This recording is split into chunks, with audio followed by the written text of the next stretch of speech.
ఆయన నా శత్రువుల చేతుల నుండి నన్ను రక్షించును. కీర్తనల గ్రంథము 18:3. పరలోకమందున్న మా తండ్రి, నీ నామము పరిశుద్ధపరచబడును గాక.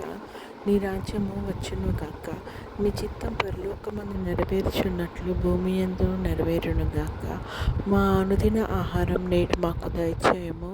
ఇతరులు మా ఎడల చేసిన అపరాధములను మేము క్షమించిన ప్రకారము మా అపరాధములను క్షమించుము.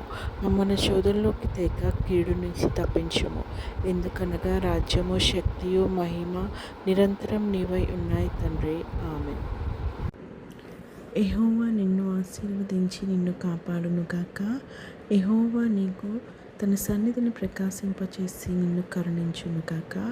యెహోవా నీ మీద తన సన్నిధి కాంతి ఉదయింపచేసి నీకు సమాధానం కలుగజేయును గాక. ఆమేన్.